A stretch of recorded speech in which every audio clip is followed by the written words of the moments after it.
and welcome to the Mary Houlihan Show. My wheelchair is the throne of American conquest. Porn star versus wheelchair guy. Everyone's a hypocrite. It's fucked up. Yeah. If Columbine had not happened, Eminem would not be as popular. None of this is, important. Disabled influencers are who really bug me. What the fuck else do I want to ask you? If Amy Winehouse would have never succumbed to alcohol poisoning, Lady Gaga would not be as popular. New York is obviously the capital of comedy. I guess we can agree that comedy sucks in general. Comedy sucks. Even I don't really know what the fuck LA is. What, his dick still gets hard joke? Hello, and welcome to the Mary Houlihan Show. Today we are joined by hilarious comedian, roast comic extraordinaire, Greg Roque. Yay! Wow, such a warm welcome.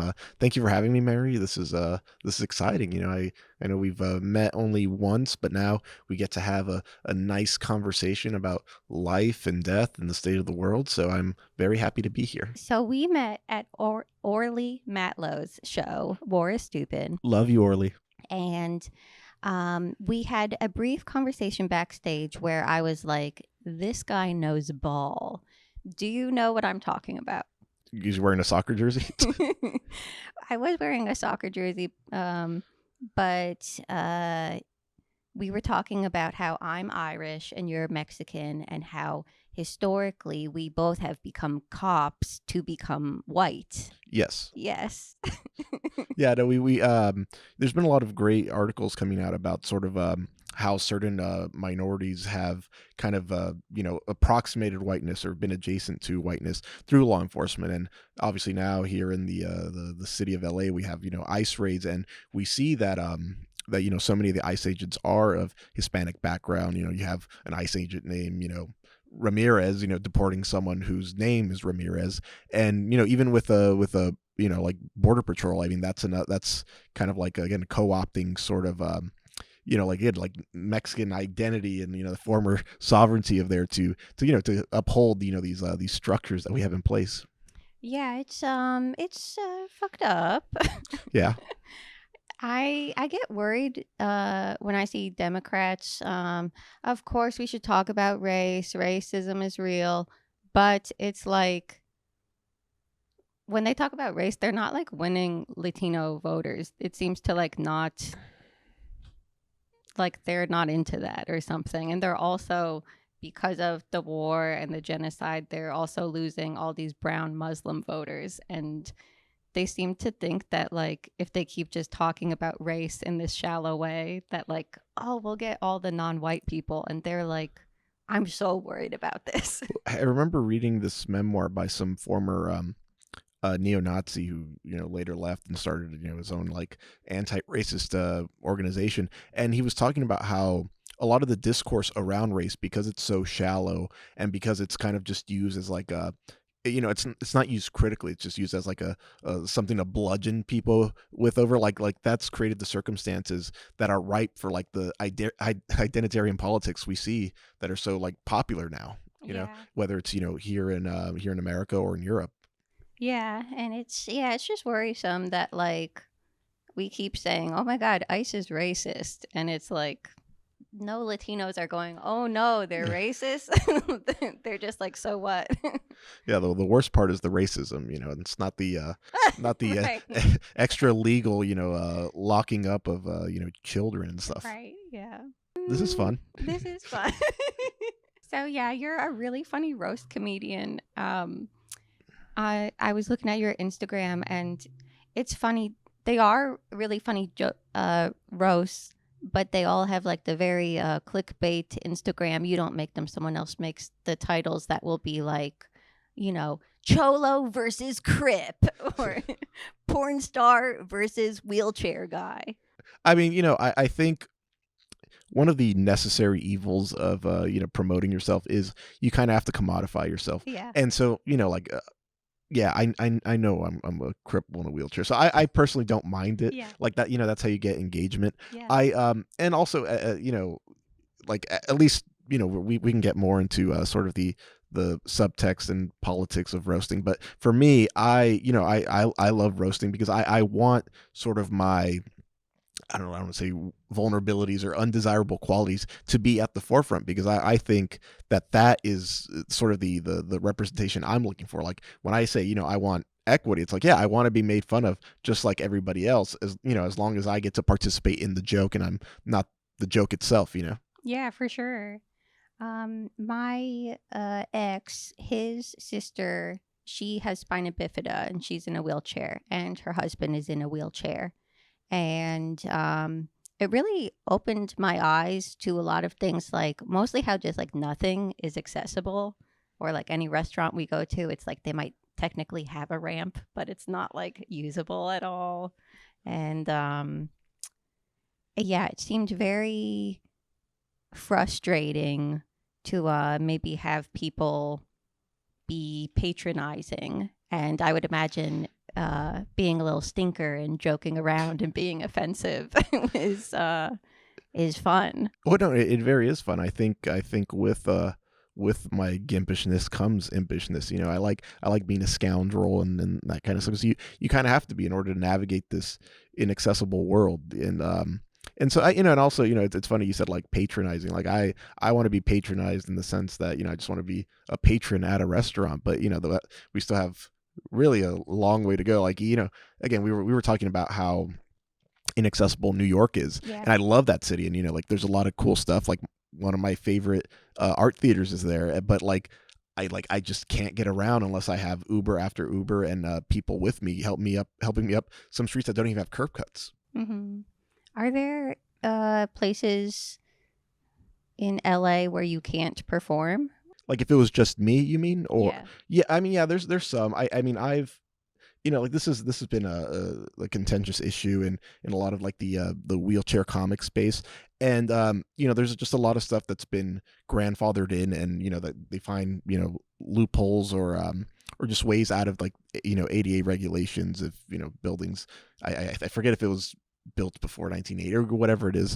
But I've found that comics will show like a lot of solidarity, and so will get me on stage. Like it's not ideal, and but I commend the comics who are willing to help me to say like, hey, we want this little wheel boy to have his voice heard, and so in spite of the obstacles, both legal and physical, like we somehow managed to perform. So yeah, before the show, before we started recording, we were talking about roast. We were talking about the Kevin Hart roast, the Tony Hinchcliffe of it all.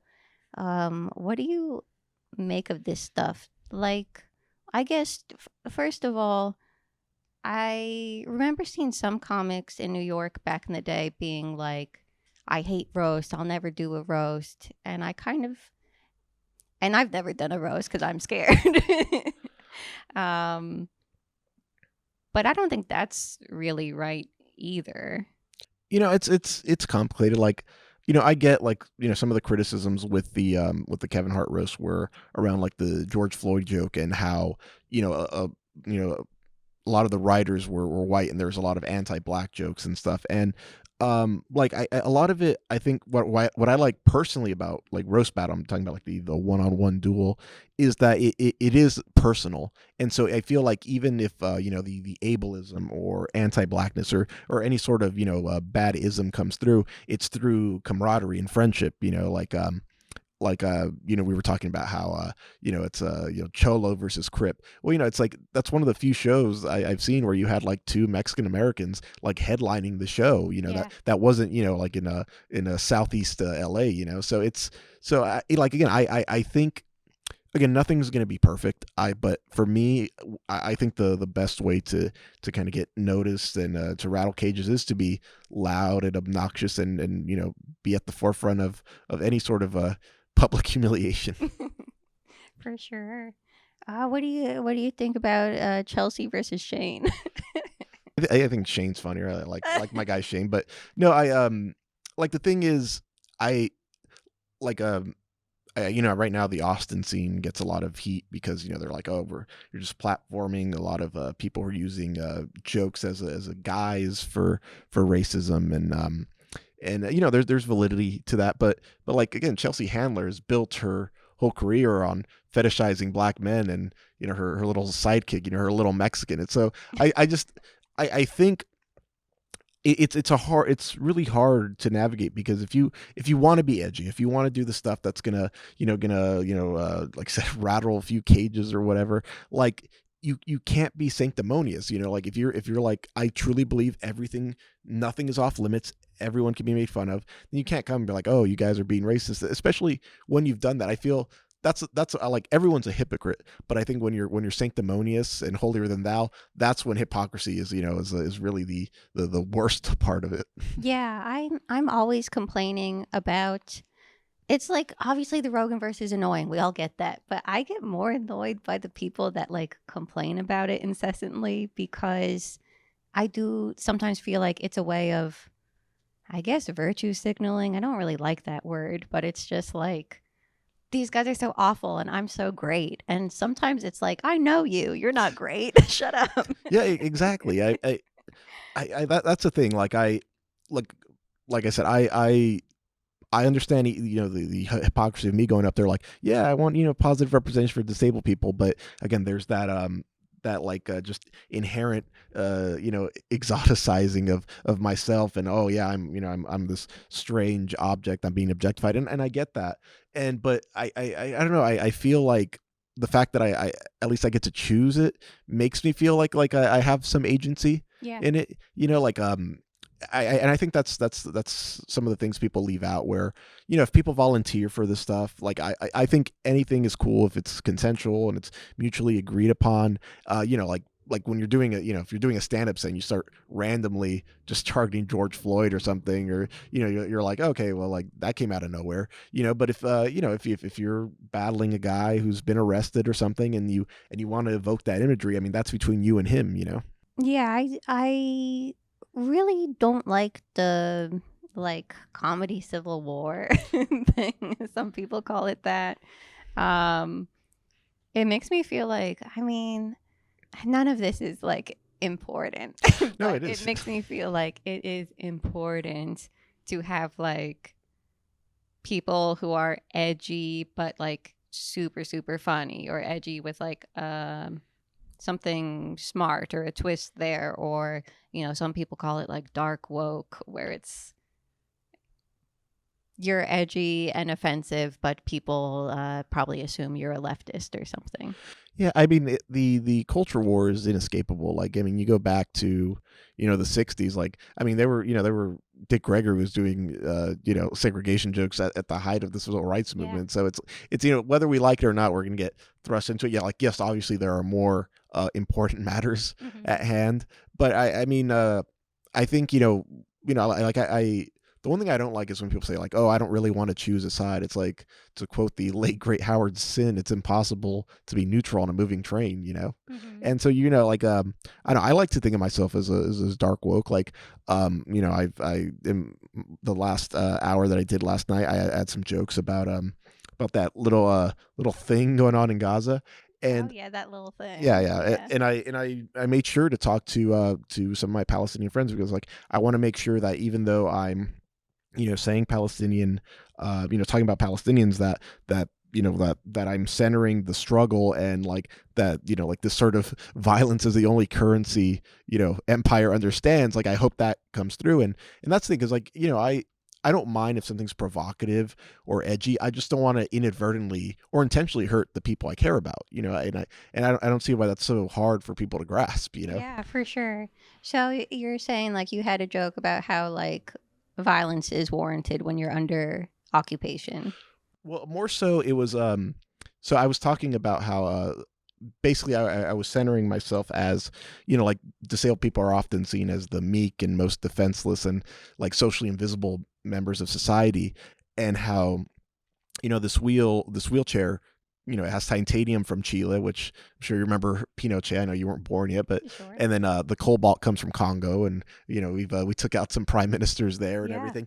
And so it was more about how as much as I want to rant and rave against war and stuff, I mean, there's that inherent hypocrisy that like my wheelchair is the throne of American conquest, you Yeah. know, and it's so because I'm not religious, but the one thing that stuck with me with Catholicism was original sin, and so Hmm. I just feel like everyone is terrible. We should work to not be terrible. Yeah, that's fucked up. You should stop using your wheelchair. Yeah, exactly. It's crazy because it's like I get they always say Mhm. like, oh, there's no ethical consumption under capitalism, and so like I get like maybe you don't have to get Beyonce shirts that are made in a sweatshop or Sure. whatever, but it's like, yeah, if I don't have I don't know any fair trade wheelchairs as far as I Yeah. know, it's so. I'm shocked that there's so much death and blood in your wheelchair, because aren't wheelchairs so expensive? Shouldn't they be cheap if we Well, this is the Cadillac of wheelchairs. Oh, Like okay. when I said batteries, these have an electronic assist, and so Uh-huh. I give a little push, and they do most of the work. So this is again, this is the creme de la creme of wheelchairs. But I mean, yeah, you can get a foldable wheelchair, and again, sadly, I'm in a position where because I am able to afford better healthcare, I can get stuff like this. Where meanwhile, like I hear horror stories from people who have family in Mexico or Latin America who are really just using like a plastic lawn chair with wheels on there, and Wow. like and so it's like again it's that I try to remind myself that I can resist and try to do all this stuff, but in a way I'm still complicit, and so I'm just trying to remind myself that I'm a terrible person to work on being a better person. Do you know the Laugh-A-Pelagic? No. I met him at an open mic the other week, and he had me film his set. Um, do you have rivalry with the other wheelchair comics? No, it's funny. I like and love my fellow Crip comedians. Mhm. What I don't like, I'm very much into. I'm not a fan of like disabled motivational speakers or Oh, disabled that's vlog. funny. Disabled influencers are who really bug me. Because like I feel like if you're willing to go up there and be miserable and sad and disabled, I respect that. But when there are people who are way too happy, and then it will occasionally sprinkle in like, oh yeah, well my life is hard too. It's like I don't know. It feels inauthentic. I like my cripples sad and miserable and introspective. All right. Are there any ones that you could call out that are total phonies? I can, but I won't, Okay. because I may be working with some of them later, so I have to Okay. pretend that Oh, I yes, have to yeah. I have to pretend I love them, and they're the greatest disabled person since I don't know, Chrissy Brown. I'm Sure. trying to get you all the Irish references. You know who I like? Crutches and Spice. You know her? No. She's on TikTok, and she's funny. She's interesting. I was always dropping Crutches and Spice gems around my disabled sister-in-law. She Crutches and Spice talks about how the disabled community is weirdly conservative, like more conservative than people would expect. Well, that's interesting. Yeah. I don't know why that is, or if that's even true, or if that's just true where she lives or something. I don't know, but now I'm gonna check out. You said Crutches and Spices. Yeah. Okay, I'm gonna Uh-huh. check her out, and I will report back to you. Thank you. But I mean like one of my heroes is John Callahan. Okay. He's a the quadriplegic cartoonist, Okay. and he was a good Irish American lad, and he had a lot of like subversive humor, and he struggled with alcoholism and all this other stuff. And though again, those are the wheel boys I like, the people who really, again, like one of my favorite comics that he's made. It's very poor taste, but it said Martin Luther King, age 13, and his mom walks into his bedroom and there's a little stain. He said, "I had a dream." And it's like it's like, and or actually Richard Pryor said the funniest joke he ever read was a John Callahan cartoon that said, "Look at the ass on that bitch, and it's a donkey on top of a dog." So just little fun stuff like that, and Yeah. but like I don't know, because again life is too short, man, and I don't know, it's too hard to maintain positive energy. Yeah. And I feel like negativity spreads faster, and that's a better motivator, like spite and hate are way easier to get you riled up than like loving yourself. Sure, yeah. What's your big goal? To continue to hate myself. Nice, incredible. I mean, like big goal in like what sense? Life or comedy? Well, right now that I'm a dad, I should probably say being a good father Yeah, you and should probably husband. say that. Yeah, but if if that doesn't work out, then I just want to continue doing comedy and trying to write scripts. I also went to film school, so hopefully like if you think disabled representation in comedy is lacking, like just wait to get into like mass media. Mm-hmm. Damn, yeah, I'm trying to think of disabled people in Hollywood at all. Walt Jr. Yeah, there's That's the one. yeah, Walt Jr. Was it RJ Mitty or is it Mitt? I never knew how to Sure, pronounce yeah. his last name. Mm-hmm. But it's funny. There's conversations amongst the disabled community how white guys with cerebral palsy are like overrepresented in like disability representation. Uh-huh. So like again, like I mentioned, Chrissy Brown, like Daniel Day-Lewis, like yeah, if you're white and you're CP, that's kind of like that's the gold standard for disabled representation. Sure. To be fair, like more so paras than quads get their reputation because it's an easy like what his dick still gets hard joke, and so we're working on those tropes, but we're still here. What do you think about Pelswick? Pelswick? Do you know Pelswick? No. Pelswick was a cartoon on Nickelodeon about a kid in a wheelchair. No, I never had basic cable growing up, so you gotta check out Pelswick. Okay, Pelswick, Crutches and Spice. Okay. What else? Drake got shot in the spine on Degrassi. Yeah, I like how like Canada, is like actually has like an episode about school shooting, and we really don't have that in America. Well, actually, no. One Tree Hill did have a school shooting episode. That was my wife's favorite show growing up. What happened on that? One of the protagonists got shot and he was in a wheelchair, and then he willed himself to walk and play basketball again.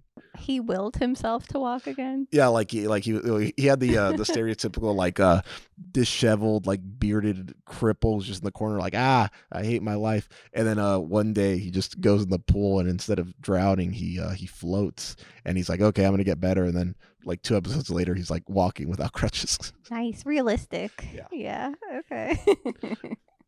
What the fuck else do I want to ask you? Do you have any hot takes you want to make that I can then retroactively make up a question to set you up for one of your hot takes? A hot take? Oh damn. Man, I'm actually the king of lukewarm takes. That's the thing. Okay. So I'm trying to think what's a hot take. This is more pop culture related, but I truly believe that if Columbine had not happened, Eminem would not be as popular. Okay. Tell me more. Okay, so again, yeah, I know they happened around the same time, and we all remember the Slim Shady LP and stuff. But no, I'm thinking like once like angsty white boys became like center of like just like the most dangerous people in America, like Eminem was just like it's just riding the slide all the way down to success, Wow, I guess you're right. Yeah, because you're supposed to say no, I would never shoot up a school, and then he's saying I'm going to kill my wife and put her in the trunk of the car. Yeah, and so I know that's why and also like that if Amy Winehouse would have never succumbed to alcohol poisoning, Lady Gaga would not be as popular. Tell me why. Well, no, I think because like again, Amy was she was a star. We all love her, and but I was like I noticed that she died 2011-ish, and then like that's when Lady Gaga really starts blowing up. I feel it's like that South Park episode that's the parody of the lottery where you have to like sacrifice a diva in order for another diva to rise. So I feel like Amy took one for the team so Lady Gaga could be the titan she is today. Okay, well. And that John Benet Ramsey is Lady Gaga. That's the fun conspiracy. Yeah, that one's true. Okay, so you're Mexican American. Yes. You're from LA. Yes. You do comedy here. Yes. And then all these people move here, all these transplants move here to make it big in Hollywood. Thoughts? more specifically, I grew up like around the harbor, so like like I like Long Beach is still has like working class communities and stuff. Mm-hmm. Um, like the thing that irks me the most is like when like the transplants always say like, oh, anything like south of like Third Street or whatever isn't like LA, and that's may or may not be true, but I hate that like LA, like the metonym only applies to West LA and like downtown LA and maybe the valley if you're a little more generous and stuff. But like I hate like, oh, LA's so fake. I'm like, what are you talking I about? know. We it's like, bro, we have like awesome taco trucks. We have cool Armenians in Glendale and stuff. And like, it's, I don't know. I feel like that's really telling on yourself. Like when they're like, oh, LA's so fake. I'm like, well, yeah, if you hang around all these plastic people in a plastic industry, it's like, well, yeah, what do you expect? Like that's what really irks me when it's like, oh, Hollywood is so fake. Yeah, it's cutthroat, dog. It's dog eat dog. Like, just go get a nice taco al pastor and like watch a Dodger game or something. Yeah, I feel like LA is kind of similar to New York in that regard. Like in New York, I often kind of felt like a townie. Like I felt like I'm from the suburbs, but all these people I would meet in comedy, it was like they were moving from like the richest suburb you could have ever imagined, and they come and they change their name, some of them, and they dress different and assume a whole persona and try to make it in the arts. And um, I just find over and over again that people that are townies, they're just easier to talk to. They make better friends. They're more comfortable to be around. Oh, 100%, because it's like, I'm not trying to, go to eat a, $4 sign dinner at like Santa Monica every other night. Yeah. It's like, no, there's really cool stuff. Like in Long Beach, we have the largest population of Cambodians outside of Cambodia. So we have some great Cambodian food. Like nobody talks about it. I'm like, we like Long Beach all the way down to like Westminster Garden Grove, like there's such great Southeast Asian cuisine. Because again, like like we had Vietnamese refugees, we had Cambodian refugees, Laotian refugees, and again, it's like there's like it's so vibrant, and it's so awesome. Like there's a movie I highly recommend called New Wave that talks about how the Vietnamese refugees coming to America, how they developed their own like new wave culture, Mm. and it just it's so awesome. And that's the greater LA that I love, not like the like I love LA Rachel Sennett, like, oh, like, oh, LA is nothing like the East Coast. It's like, oh, Yeah. okay, well, yeah, of course it's a different fucking coast. What do you expect?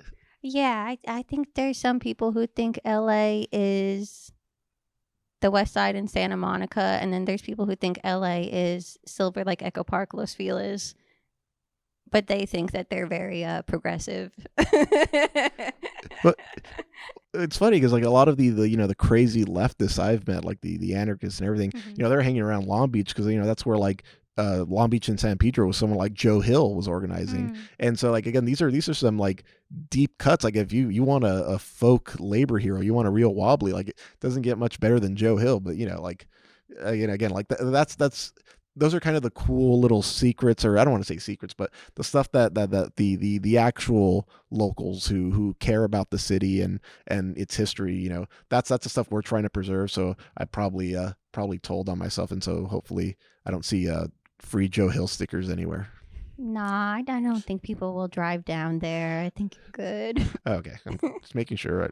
It's just weird. I mean, again, it's and I don't like I've had the pleasure of doing comedy in New York quite a few times, and I feel like again like I again, sorry for my LA friends who hear this, but New York is obviously the capital of comedy and probably always will be.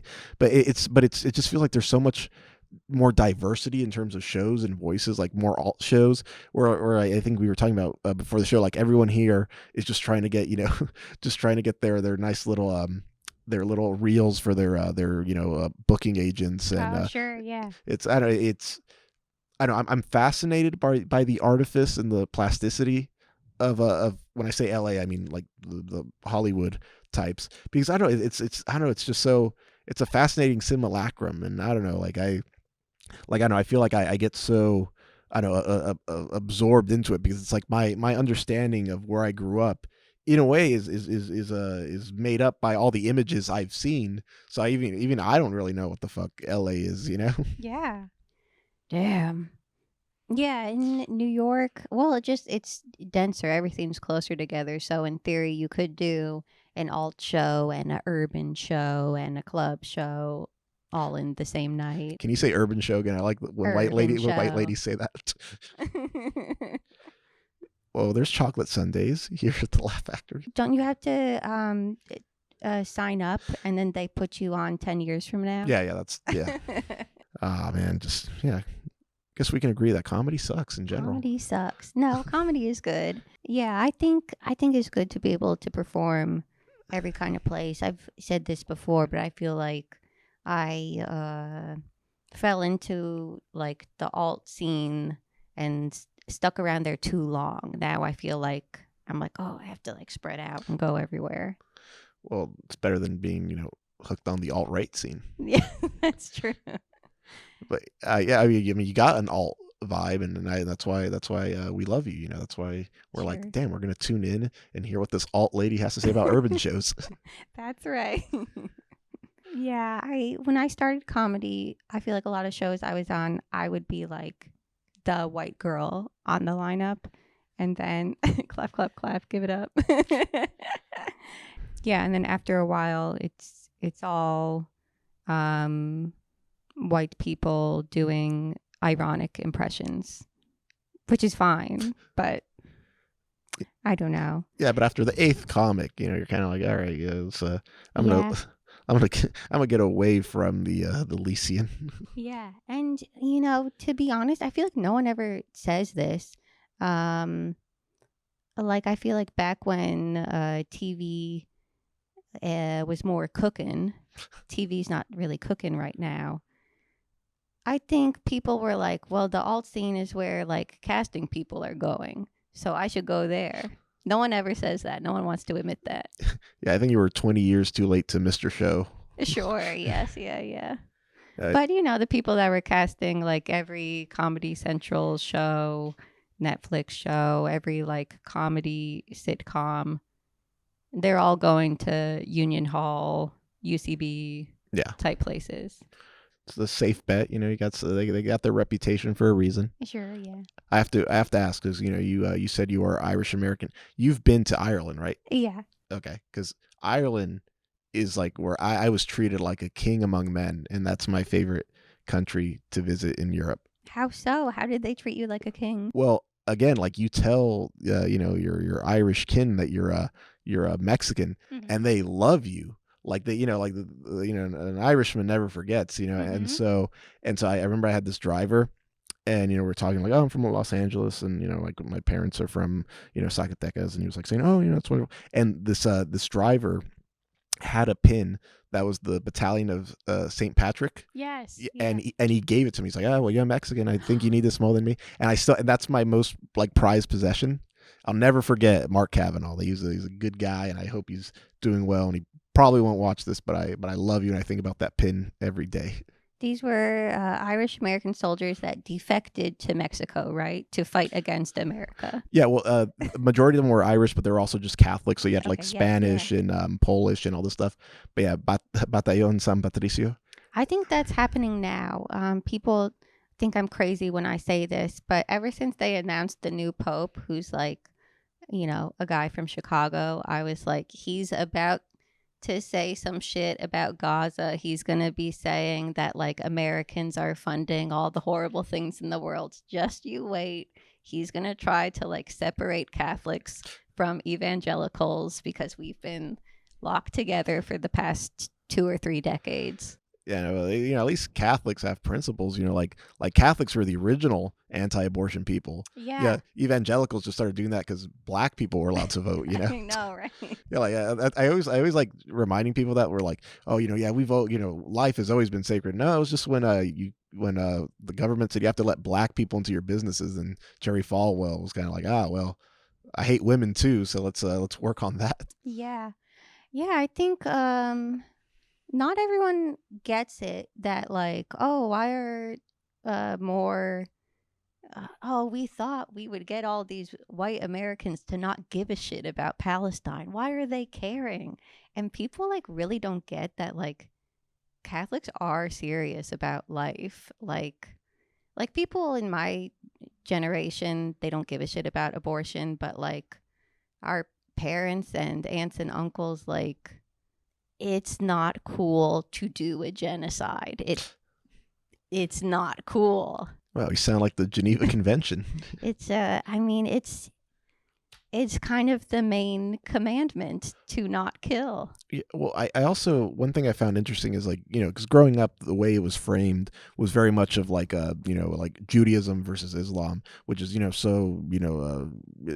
a gross reduction. Yeah. Because once I like, went to college and was a smart guy and started reading about liberation theology, like you learned that a lot of like the early resistors to Israel were Palestinian Christians. Like the Palestinian liberation theology is like a really comprehensive, like fucking library. And unfortunately I haven't really been able to get my hands on a lot of those texts, but like again, at being a Mexican Catholic, or growing up a Mexican Catholic, we have the spicier, sexier, Catholicism that really, really like says, hey, you should treat the poor and the downtrodden with respect. Yeah. And I mean, yeah, we kind of fell off. That's definitely what we did when we first got to the country. I don't know. I think these like Irish, Polish, Italian type people that I grew up with, I think they start making money and then they're like, we should probably keep this money. Yeah, no. I got a couple cousins who have that same philosophy. So I'm glad that like doors are opening up for class traders. Yeah, it rules. Yeah, it's funny. Because I converted Judaism because my wife is Jewish. In case any of you accuse me of anti-Semitism, but no, it's like it's crazy. Like reading about like the history of sort of the like before the creation of the state of Israel, how many like secular Jews and even religious Jews were anti-Zionist, and even now like you got the Haredim who are like staunchly anti-Zionist because they actually believe in God, and they're like what you think the U.S. government is God, like creating a state? No, it has to be God. This is an abomination. And I'm like, I really respect that. Yeah, I believe in God, and I think Jewish God and Christian God and Muslim God is all the same God, and you can't fucking kill each other. Boo. Sorry. No, I don't believe in God, but you're allowed to believe that for. Well, actually, I'm allowed. I don't know how much longer I'll be allowed to not be atheist until they put the conservative Peter Thiel anti God chip in me. Sure. Yeah. Oh, God. Antichrist chip. There we go. That's what I meant to say. Well, you can pretend to believe in God, or you can. I mean, I like the pageantry, like having converted, and like it's weird, like like now we celebrate the high holy days, and our son is he had his bris and everything, and I think Judaism is really beautiful.